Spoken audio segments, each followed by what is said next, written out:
स्वप्नमयी। लेखक विष्णु प्रभाकर। प्रश्नोत्तर 13। लेखक माधवी के घर में किससे डर गया? लेखक माधवी के घर में दुबली पतली पीले मुख वाली स्त्री की बड़ी आंखों को देखकर डर गया।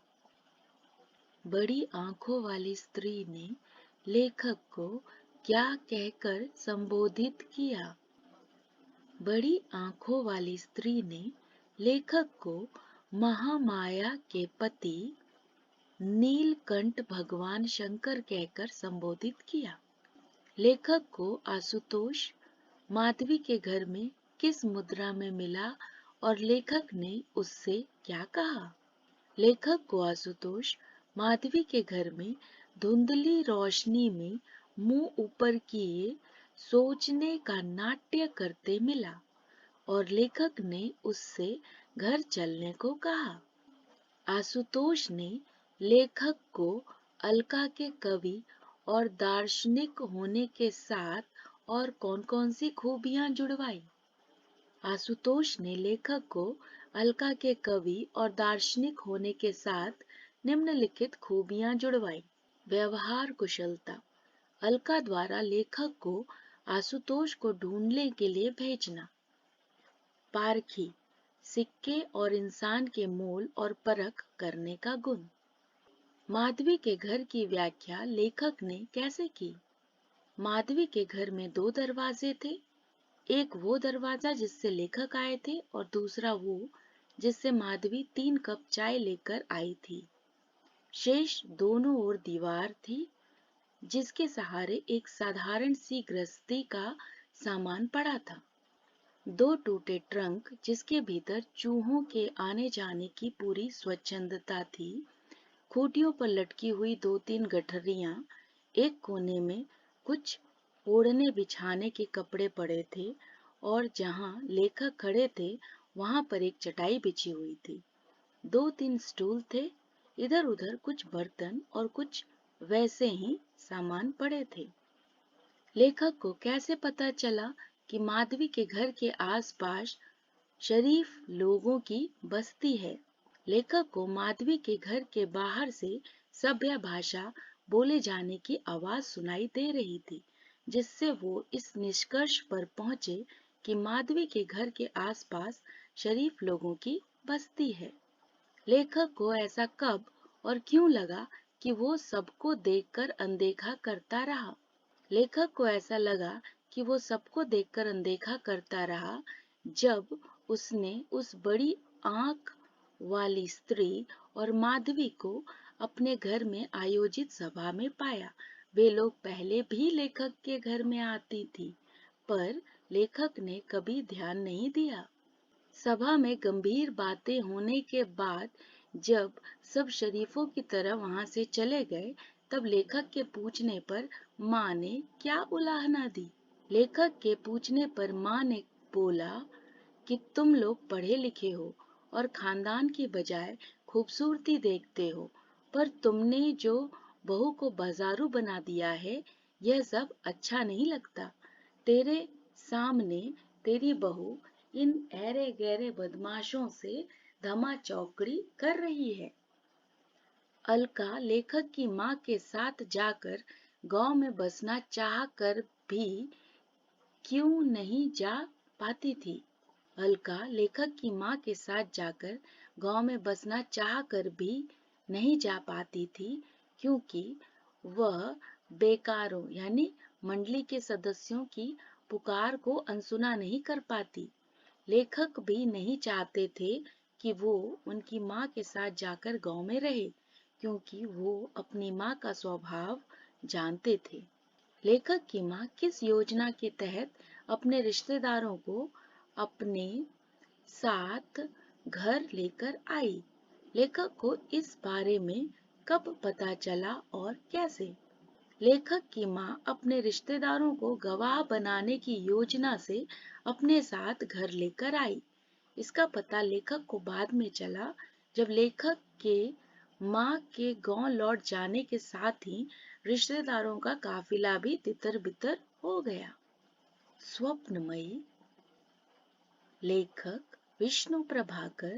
प्रश्नोत्तर 14। माँ का पत्र गांव जाने के कितने दिनों बाद आया, उस पत्र में क्या आदेश दिया गया था? माँ का पत्र गांव जाने के 10 दिनों बाद आया। उस पत्र में उन्होंने दोनों को कुछ दिनों तक गांव में आकर रहने का आदेश दिया था। अलका द्वारा पूछे जाने पर कि गांव कब चलोगे, लेखक ने जवाब में क्यों बोला कभी नहीं। अलका द्वारा पूछे जाने पर कि गांव कब चलोगे, लेखक ने जवाब में बोला कभी नहीं, क्योंकि वो अलका के साथ गांव में माँ के निमंत्रण के सहारे नहीं, बल्कि अपने अधिकार के सहारे जाना चाहते थे। अलका गांव में कब जाना चाहती थी और किन्हें साथ ले जाना चाहती थी? अलका गांव में जल्द से जल्द जाना चाहती थी। वो अपने साथ आशुतोष और उसकी मंडली को भी ले जाना चाहती थी। अलका के पिताजी की चिट्ठी कब आई और उसमें क्या लिखा था? अलका के पिताजी की चिट्ठी उसी दिन शाम को आई जिस दिन लेखक की माँ की चिट्ठी आई थी। उसमें लिखा था कि अलका के पिताजी बिहार के किसी गांव में किसानों की बेदखली को लेकर सत्याग्रह आयोजित करने वाले थे। चिट्ठी आने के अगले दिन सवेरे अलका की मंडली में किस चीज को लेकर जोर जोर से बहस हो रही थी? चिट्ठी आने के अगले दिन सवेरे अलका की मंडली में सत्याग्रह के आयोजन वाली बात को लेकर जोर जोर से बहस हो रही थी। फिर देखते देखते घूमने की बात, गांव जाने की बात, माँ के कोप की बात सब पीछे रह गई। ऊपर आ गया किसानों की बेदखली का सवाल। लेखक को कौन सी बात असाधारण लगी? लेखक जब कॉलेज से लौटे तो अलका घर पर नहीं थी और काफी देर बाद भी वह घर नहीं लौटी। यह बात लेखक को असाधारण लगी। इससे पहले भी उसने कितनी भी स्वतंत्रता ली थी, पर लेखक के जाने बिना उनके प्रति उदासीनता दिखाने का अवसर उसने कभी नहीं दिया था। लेखक को किस सिलसिले में माधवी के घर दोबारा जाना पड़ा? अलका या उसके दल के किसी सदस्य का जब रात 9 बजे तक भी कुछ पता नहीं चला, तो लेखक का माधवी के घर दोबारा जाना हुआ। माधवी के घर का द्वार किसने खोला और क्या प्रतिक्रिया दी? माधवी के घर का द्वार अलका ने खोला, जिसके चेहरे पर कोई आश्चर्य का भाव न था। अपने स्वाभाविक मुस्कान के साथ उसने लेखक का स्वागत किया और पूछा कि लेखक ने बुरा तो नहीं माना। लेखक ने खाना नहीं खाया, ये बात जानकर अलका ने क्या प्रतिक्रिया दी? लेखक ने खाना नहीं खाया, यह बात जानकर अलका के आंखों से आंसू टपक पड़े और वह कांपती हुई बोली, तब तो मैं अपराधी नहीं हूँ। अब तक आपको इतना भी नहीं समझ पाई, आपसे इतना अधिकार भी नहीं ले पाई। अलका ने ये क्यों कहा कि मुझ पर लांछन लगाकर तुम यहाँ जो दौड़े चले आए हो? अलका ने ये कहा कि मुझ पर लांछन लगाकर तुम यहाँ जो दौड़े चले आए हो, क्योंकि वह बहुत दुखी हुई जब उसे पता चला कि लेखक ने उसके बिना खाना नहीं खाया, तो वो अपने आप को इसके लिए अपराधी समझने लगी। उसे लगा कि लेखक उस पर अविश्वास करते हैं, इस कारण से उसे ढूंढने माधवी के घर आए। लेखक ने जब ये कहा कि पहली बार उन्हें उससे आत्मिक पृथकता स्वीकार करना पड़ा, तो उस दुखी और अनियंत्रित मनोदशा में अलका के मुख से ये अप्रत्याशित वचन निकले, जिसका एहसास उसे तुरंत ही हो गया। जिसके बाद वह लेखक का चरण पकड़ रोते हुए बोली कि लेखक उसे वहां ढूंढने प्रेमवश आए थे और उसके मुख से लांछन जैसा गलत शब्द निकल गया। स्वप्नमयी। लेखक विष्णु प्रभाकर। प्रश्नोत्तर 15। आशुतोष ने लेखक की गलतफहमी कैसे दूर की? आशुतोष ने बताया कि अलका के कहने पर वह लेखक को ये बताने उनके कॉलेज गया था कि उनके अंतरंग सभा की बहुत आवश्यक बैठक माधवी के घर पर हो रही है और अलका भी वहाँ मौजूद है, पर लेखक को वहाँ पा न सका। लेखक को कैसे स्पष्ट हुआ कि मंडली के सदस्य किसानों के आंदोलन में भाग लेने बिहार जाने वाले हैं। अलका को यह स्पष्ट हुआ कि मंडली के सदस्य किसानों के आंदोलन में भाग लेने बिहार जाने वाले हैं जब उन्होंने देखा कि बड़ी आंखों वाली वो स्त्री वहां मौजूद नहीं थी, पर वह बिहार गई हुई थी। वे लोग वहां इस बात पर विचार कर रहे थे कि बिहार के किसानों के आंदोलन में उनका क्या योगदान हो सकता है। लेखक की कौन सी बात मंडली को एटम बम के विस्फोट से भी ज्यादा चौंकाने वाली लगी। जब माधवी ने लेखक से कहा कि उन लोगों ने ये निश्चय कर लिया है कि उनका सारा दल किसानों की ओर से आंदोलन में भाग ले, तो आपका इस बारे में क्या कहना है? तब लेखक ने कहा कि आप लोगों से मुझे कुछ नहीं कहना है, लेकिन अलका से बहुत कुछ कहना है। लेखक की यह बात मंडली को एटम बम के विस्फोट से भी ज्यादा चौंकाने वाली लगी। माधवी के घर से लौटने के बाद रात के 3 बजे तक भी अलका को नींद क्यों नहीं आ रही थी? माधवी के घर से लौटने के बाद रात के 3 बजे तक भी अलका को नींद नहीं आ रही थी, क्योंकि उसे लग रहा था कि लेखक उससे नाराज हैं। वह लेखक से अपने लिए क्षमा या दंड चाहती थी, ताकि वो बेफिक्र होकर आराम से सो सके। लेखक अलका से क्या प्रतिज्ञा लेने को कह रहे थे? लेखक अलका से जेल न जाने की प्रतिज्ञा लेने को कह रहे थे। आंदोलन में भाग लेने पर उसका जेल जाना तय था। प्रतिज्ञा की बात पर अलका ने लेखक को क्या कहा और उससे लेखक को क्या महसूस हुआ? प्रतिज्ञा की बात पर अलका ने लेखक को व्यापारी कहा। उसने लेखक को कहा कि व्यवसायी से तुम भले ही ना हो, पर तुम्हारी धमनियों में व्यापारी समाज का रक्त बह रहा है। अलका की बात सुनकर लेखक को बिजली का वो झटका लगने सा प्रतीत हुआ जो अपनी ओर नहीं खींचता, बल्कि सारे शरीर को झंझना कर दूर फेंक देता है। मौत उससे भले ही ना होती हो, लेकिन जीवन का जिन पर आधार होता है, उन धमनियों को वे कपा देती है। अलका ने लेखक में किस चीज को खोजा जिसे लेखक ने स्वीकार किया? अलका ने लेखक में व्यापारी न होते हुए भी व्यापारी वाला गुण खोजा, जिसे लेखक ने स्वीकार भी किया। लेखक का कौन सा दुख अचानक असीम सुख में पलट गया? लेखक को इस बात का दुख हुआ कि अलका ने उन्हें जान लिया, पर क्षण भर बाद वह दुख अचानक असीम सुख में पलट गया और उन्हें विश्वासघात और विद्रोह के बीच की क्षीण रेखा भी दिखाई दे गई। लेखक ने अलका से क्या याचना की? लेखक ने अलका से ये याचना की कि कुछ भी करना, पर तुम जेल मत जाना। अलका और लेखक के बीच किसकी दीवार बन गई और वो किसका परिचायक थी? अलका और लेखक के बीच आंसुओं के पानी की धुंधली दीवार बन गई, जो उनके धुंधले जीवन की परिचायक थी। स्वप्नमयी। लेखक विष्णु प्रभाकर। प्रश्नोत्तर 16। आंदोलन की बात भूल अलका ने अपना ध्यान किस ओर लगाया?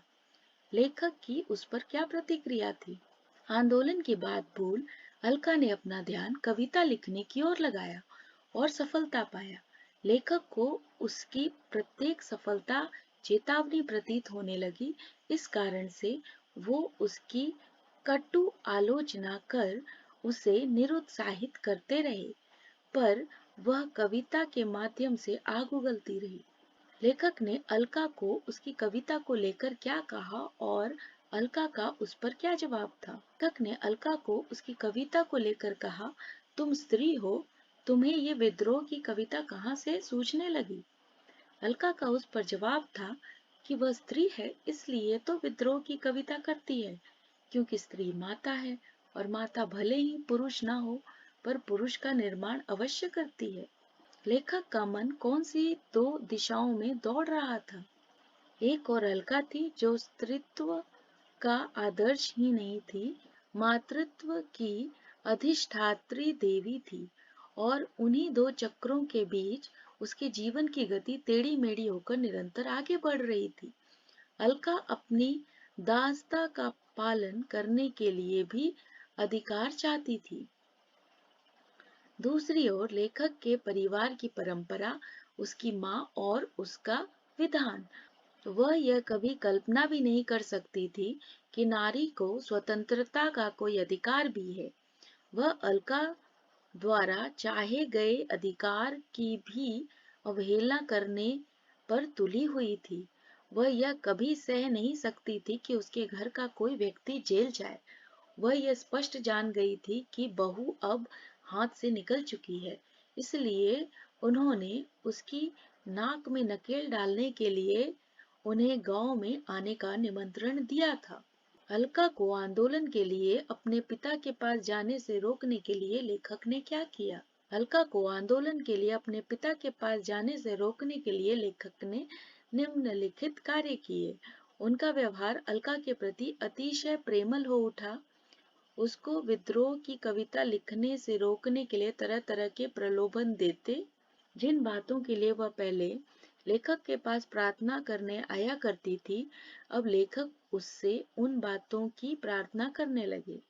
वह झील के किनारे घूमने चलने को कहते तो वह कहती कि आप बड़े खोटे हैं, आपको इतना छोटा नहीं बनना चाहिए, जो कि लेखक को आहत करता।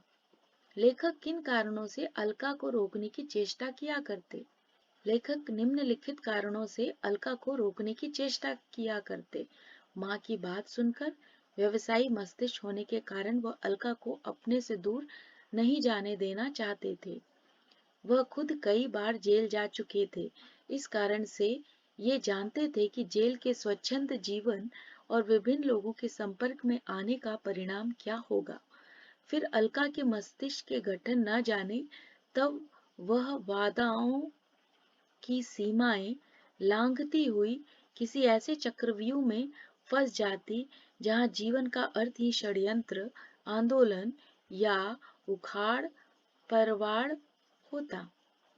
रात में अलका द्वारा पढ़े गए कविता में लेखक को किसकी झलक मिली? रात में अलका द्वारा पढ़े गए कविता में लेखक को पीड़ित मानवता की झलक मिली, जो कुचली जाकर धरती से लग नहीं जाती है, बल्कि ठोकर खाकर नाग की तरह फुंकार उठती है।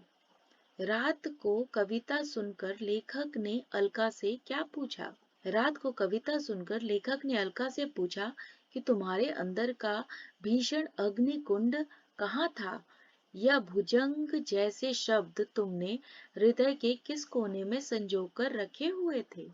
अपने कार्य व्यापार के बीच अलका अपनी पुत्री का ध्यान किस प्रकार रखती थी? अपने कार्य व्यापार के बीच अलका अपनी पुत्री का ध्यान उसी प्रकार रखती थी, जिस तरह से समय की सूचना देने वाली दीवार घड़ी अपना काम करती है। दीप्ति का ख्याल रखने के लिए अलका और लेखक ने किसे रखा था और अलका का व्यवहार उसके प्रति कैसा था? दीप्ति का ख्याल रखने के लिए अलका और लेखक ने एक लड़के को रखा था, पर अलका उस पर ज्यादा बोझ नहीं डालती थी। अलका दीप्ति के साथ उस लड़के का भी देखभाल किया करती थी। इस प्रकार अलका का व्यवहार उसके प्रति अच्छा था। आशुतोष और माधवी द्वारा अलका को लिखे गए पत्र किससे भरे रहते थे? लेखक को किस बात की असुरक्षा थी? आशुतोष और माधवी द्वारा अलका को लिखे गए पत्र बिहार के समाचार से भरे रहते थे। लेखक को इस बात की असुरक्षा थी कि कहीं अलका बिहार न चली जाए, क्योंकि आशुतोष के पत्रों की व्यग्रता से अलका उत्तेजित होने लगी थी। इस कारण से लेखक ने भय और कलुषित मन के वशीभूत होकर आशुतोष और माधवी के पत्र को इधर उधर करना शुरू कर दिया।